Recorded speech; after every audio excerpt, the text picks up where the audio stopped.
In today's news, Team BVIAA to send 30 athletes to the 50th CARIFTA Games, where the BVIAA Athletics Association received $50,000 from government. A police operation on Friday resulted in the seizure of a firearm, ammunition, and several motor scooters. 33-year-old American identified as victim of recent fatal boating accident, and areas of Crown Land on VG to be made affordable for first-time homeowners under NDP. But these are more stories when 284 News return. Here goes my new car. Guess I'm back on my bike. Your bike? CG offers new car replacement. Remember my monster truck days? Well, one night I attempted a 50-foot pogo double backflip. I landed it and went to karaoke. It wasn't until afterward that my car got hit by that fisherman. No, he gave me some great mahi-mahi though. Anyway, they paid fast and got me in a new car. Now call a cab. I want you to meet my alpaca guy. New car replacement for the first year of ownership. CG Insurance. Good like that.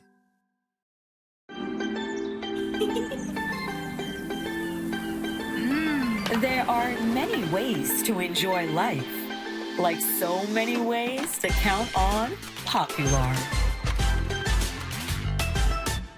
Rashford made it.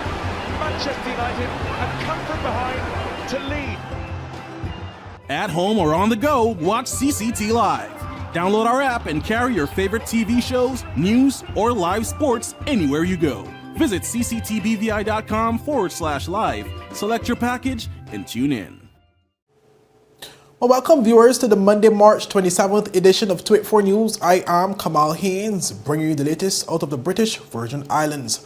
While leading today's news, 30 athletes have been selected to represent the British Virgin Islands in the upcoming 50th CARIFTA Games, which will be held in the Bahamas from April 7th, 2023. Well, the names were listed by the president of the BVIAA Athletics Association, Steve Augustine, during a press conference at the Village Key Conference Room on Sunday, March 26. Well, athletes in the under-17 girls include Taryn Augustine, Shira Stout, Shania Johnson, Jakaila Martin, Asia McMaster, Kaniqua Great, and Crystal Daly. In the under-20 girls, Saviana Joseph, Adeja Hodge, Poliza Caesar, Kalaya Libard, Kenyatta Great, Amia Todman, Akila McMaster, and Ashley Penn. In the under-17 males, Jaden Jackson, Othniel Gillings, Mario Carter, and Tiandre Frett. And the under-20 males include Gabriel Klein, Jonathan Lynch, Orlando Douglas, Michael Claxton, Andre Smickle, Joshani Farrington, Macquarie Crabb, Kamori Crabb, Mackay George, Tyrese James, and Jalen Colwood.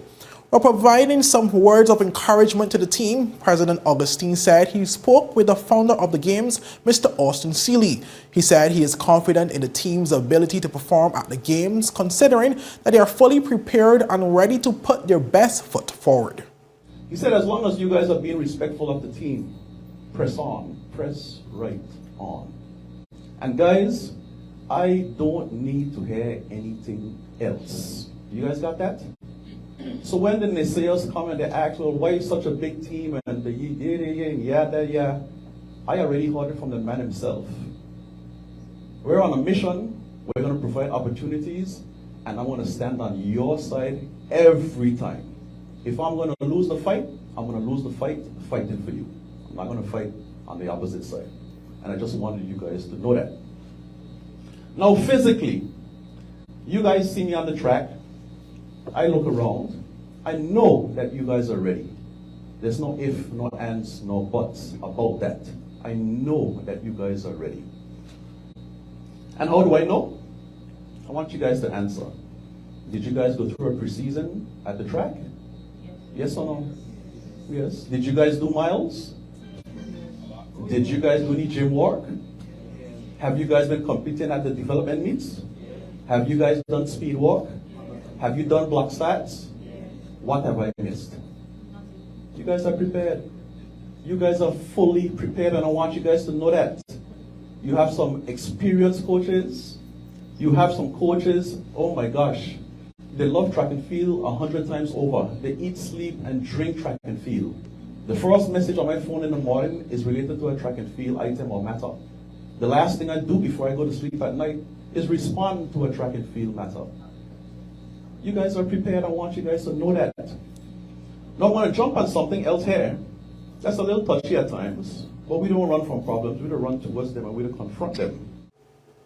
Well, Minister for Education, Culture, Youth Affairs and Sports, Honorable Shari De Castro, congratulated the selected team and presented the BVI Athletic Association with a $50,000 check.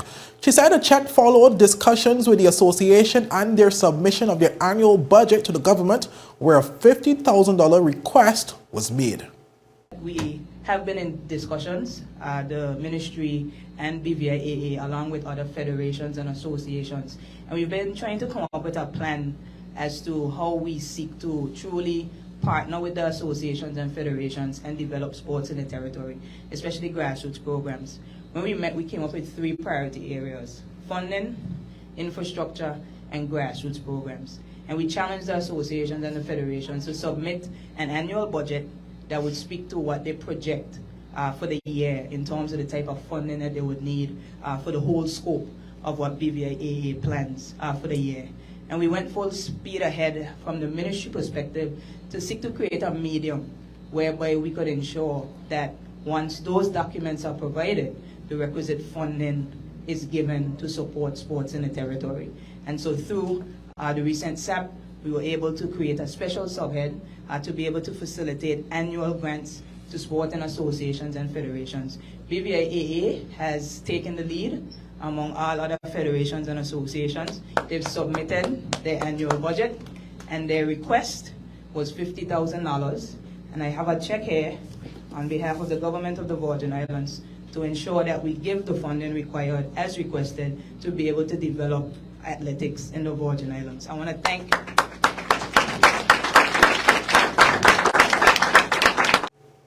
Well, also present at a press conference was athletes representative of the BVI Olympic Committee and former BVI Olympian Ashley Kelly, who offered encouraging comments to the athletes and admonished them to live in the moment.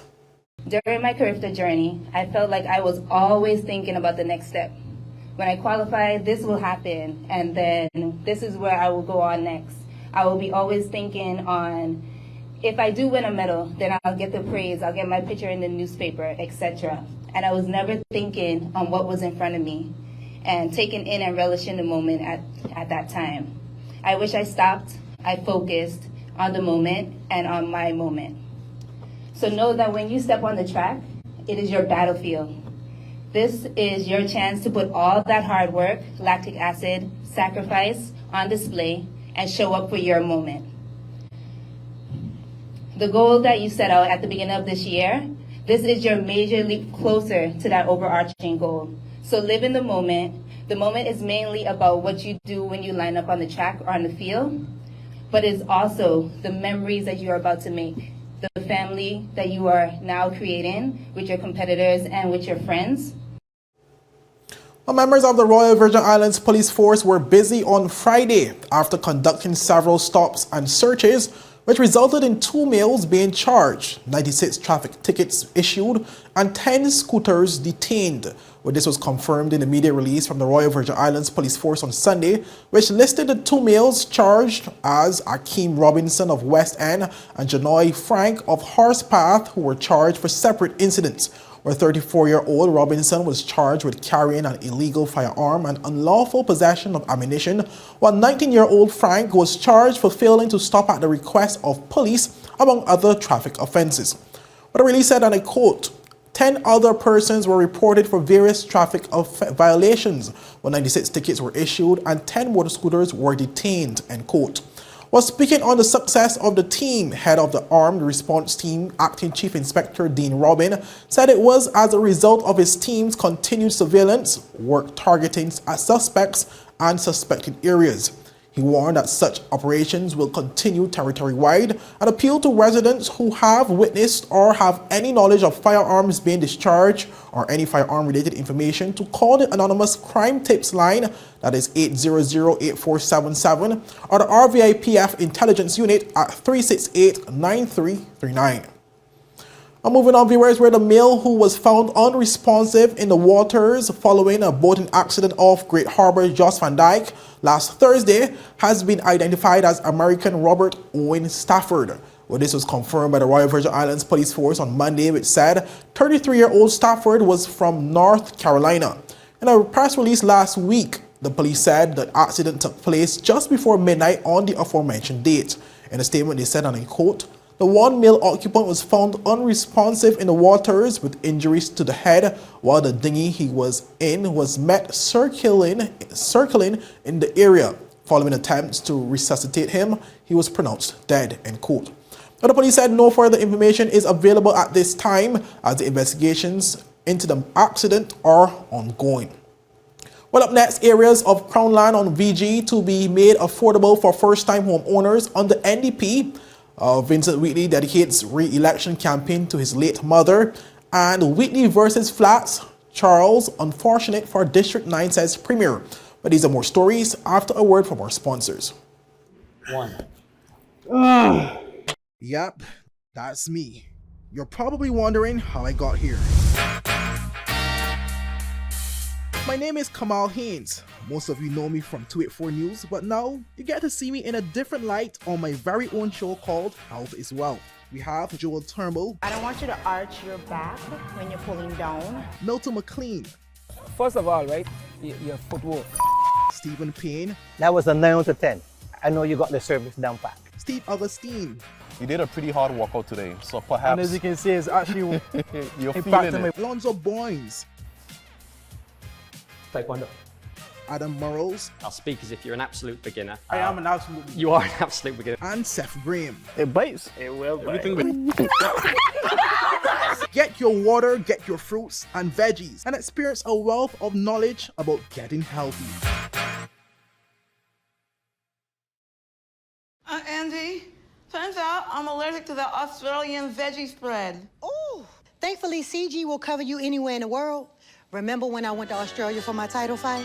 Trust me when I say you do not want to get in the ring with a kangaroo. It wasn't until my victory dinner with the Sultan that I realized top shelf caviar doesn't agree with me. But I was covered. Anyway, I gotta go. I'm teaching your cousin how to use the flamethrower. Woohoo! Medical cover anywhere in the world. CG Insurance. Good like that. So you're saying I can ask this cat any question? The cat is connected to the computer.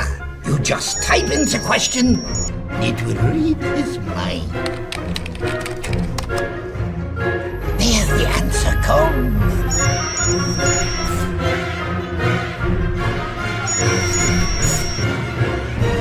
You're the man! I've been looking for this for weeks.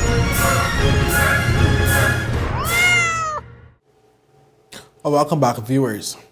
Well, the National Democratic Party has expressed plans to subdivide selected areas of Crown land across Virgin Gorda to provide more affordable options for local first-time homeowners seeking to buy property.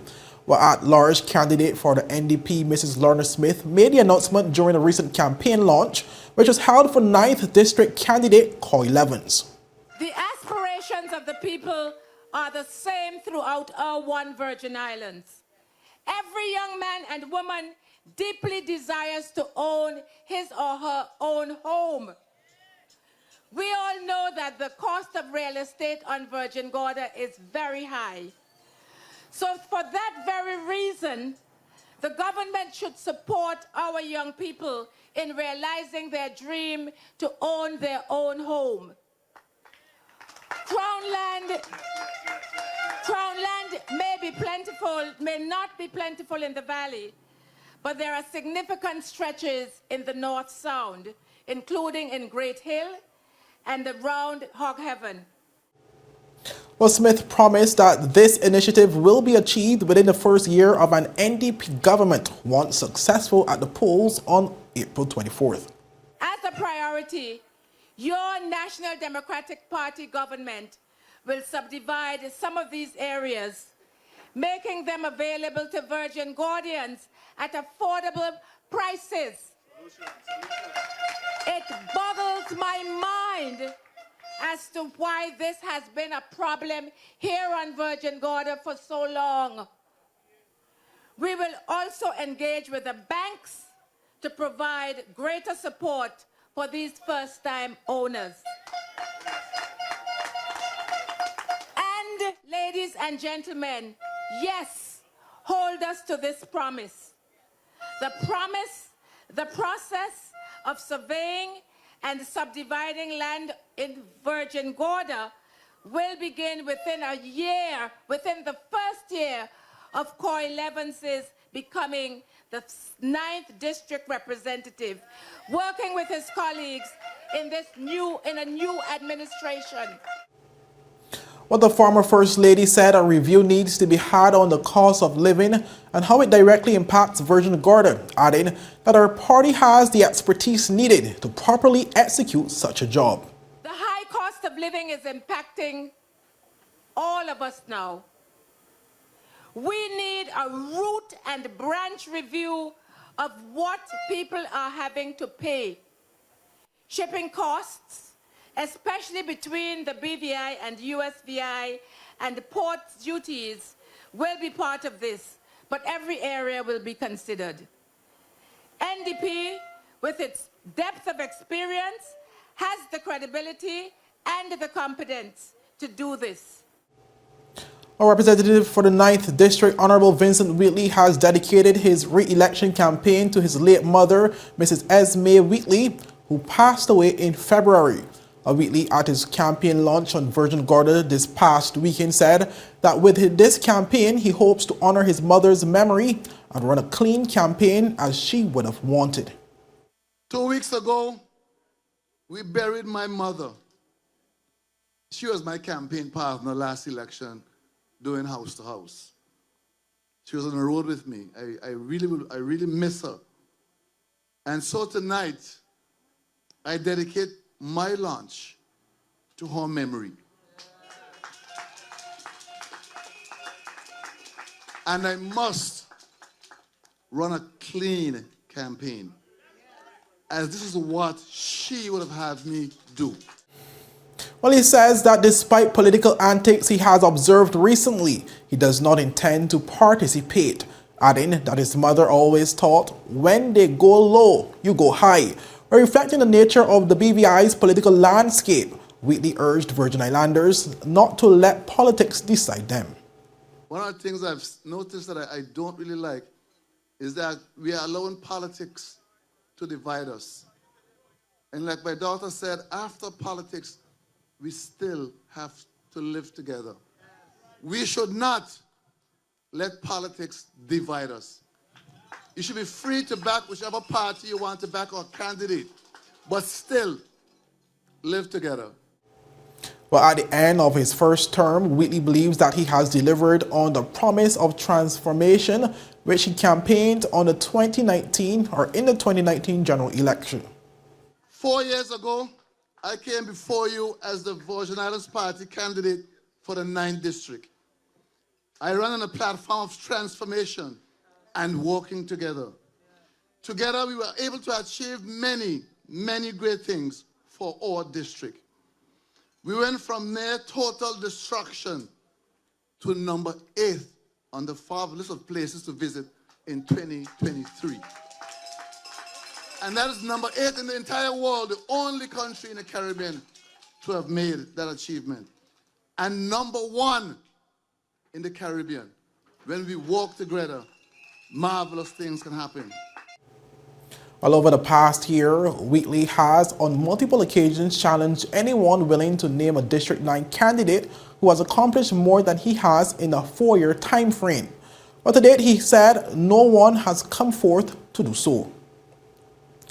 Well, moving on, viewers, where Premier Dr. the Honorable Natalia Wheatley has labeled his comments about political opponents as nothing personal, while admitting that his behavior on the campaign trail may have ruffled a few feathers in recent weeks. Wheatley spoke at the official launch of the Virgin Islands Party's 9th District Representative Vincent Wheatley's re-election campaign. Well, the Premier's statement came just moments after he played a clip of Honorable Flax Charles, now Vincent Wheatley's opponent in District 9, endorsing the VIP's campaign in the 2019 general election. I still love and respect my honorable colleague.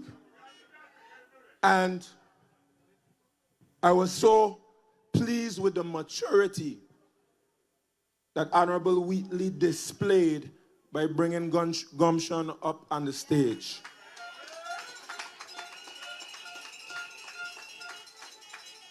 Because make no mistake, just as has been said before, when this campaign is finished, we all have to live together. I know a couple nights ago I mashed some corn. And I hurt some feelings. But there is nothing personal about this. We are just speaking facts. Our Premier Wheatley described the split of Vincent and Flax Charles duo as unfortunate, adding that the people of the 9th District must now choose between two candidates that they originally elected to work together. On February 25th, Virgin Gorda made a decision to send not only a 9th District representative, but an at-large representative to walk with that 9th District representative, not to walk against him. And I would say it is very unfortunate that you, the people of Virgin Gorda, now have to choose between the two. That is unfortunate. And I wish it were different. While stating that in his personal view, he would have wanted all of the VIP's original slate to continue working together, the Premier made his bid to sway District 9 to vote green. But if you have to choose between the blue and the green, Virgin Gorda, let's not forget. Let's not forget. This man talking about the green is the US dollar. Green is prosperity. Green is life. Green is the party of the late, great Ralph O'Neill. Well, up next, Maples BVI donates instruments to the Elmer Stout High School, an economic zone slated to be completed by 2024. But these stories when 284 News return. Looks like Johnny's ex-girlfriend finally found my car. You've got CG. You're fine. I'll never forget the year those monkeys stole my car. They drove it over a cliff, burned the seats, and carved the words pineapple banana smoothie into all the doors. And that was after they used it for the bank heist. I don't blame them. It's their favorite smoothie, and I refuse to share the recipe. No deductible for theft, malicious damage, and more. CG Insurance. Good like that.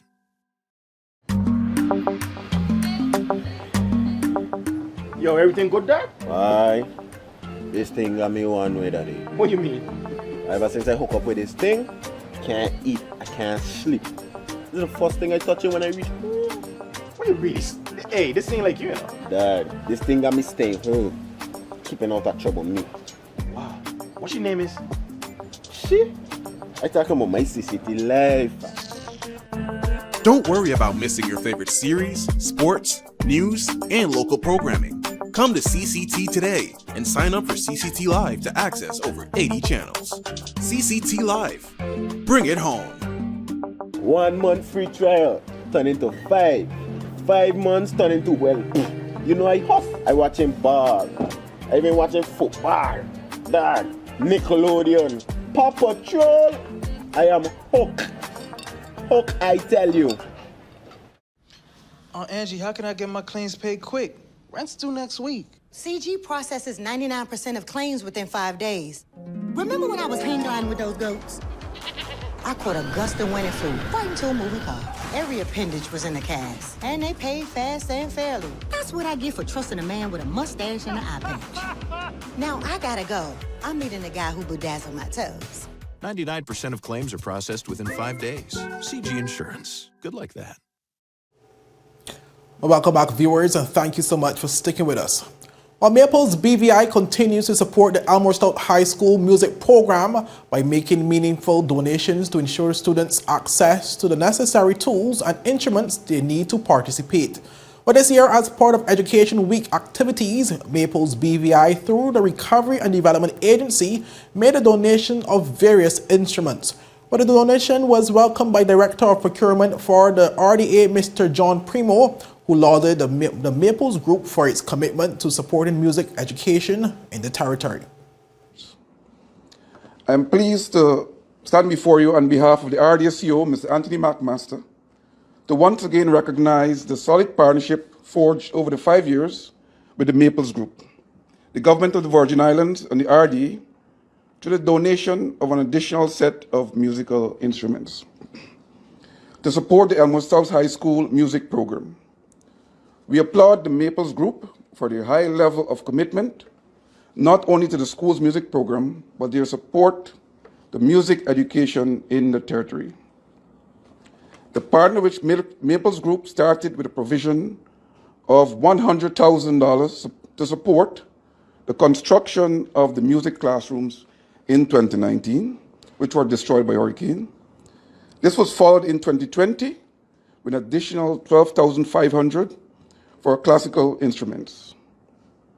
In late 2020, the group donated an additional amount of $28,000 for the school's steel band. And most recently, in November 2022, a further $20,000 for additional musical instruments, a total of $160,500. These additional, yes. And just to give you an idea of the musical instruments that we intend to hand over today, we have 2 bass guitars, 7 alto saxophones, 15 clarinets, 15 flutes, 5 trombones, 3 tenor saxophones, and 15 trumpets. Well, Minister for Education, Honorable Shari De Castro, offered heartfelt thanks on behalf of the education sector. She noted that such partnerships with the private sectors are imperative to ensuring that schools have all the tools needed to recognize the mandate of reimagining education in the Virgin Islands. It's truly a very amazing day, and I believe that truly divinely this is happening at this time during Education Week, because it's the week that we truly come together as a territory and really show exactly what we're seeking to do as we reimagine education in the Virgin Islands. Truly the mandate of the Ministry of Education for this new school year has been STEAM. STEAM stands for Science, Technology, Engineering, Arts, and Mathematics. And there's been long discussions, there's data that supports the reality of the importance of the arts in education. Oftentimes we focus on STEM, and there has been a huge mandate for that over the years. But the arts aspect of it is what we are seeking to truly begin to blossom. And I can't even say begin, to be very honest, because for years, as an example, the music program at the Elmwood South High School flourished. And of course, due to the hurricanes, they would have faced a great hit in terms of the resources that would have been available to truly allow the talent to continue to blossom and foster. And so I want to say to Maples, from the bottom of my heart and that of the Ministry of Education, that we are truly grateful for this contribution. I believe you understand to a degree what you're given, but I believe once you see these instruments in use and you're able to come to some of the consorts that I so remember. I was a student at this institution. I was a teacher at this institution. I now stand here humbly as the minister, and I understand the reality that teachers can only do so much. If they don't have the resources, they're not able to bring forth the type of talent that we want to see. And I believe that it is a public-private partnership, and that's why we're so appreciative, because yes, the government will do its part, but through partnership with Maples and other private sector persons, we're able to truly cement a partnership that will last, I believe, forever. Well, that's it for today's news roundup. Be sure to follow us for daily news updates at tweet4media.com and like us on Facebook at tweet4media and tweet4BVI on Instagram and Twitter. I'm Kamal Haynes, and I'll see you again tomorrow. Have a safe and enjoyable evening. Bye-bye. The wait is over. CCT Fire is here. Experience ultra-fast downloads,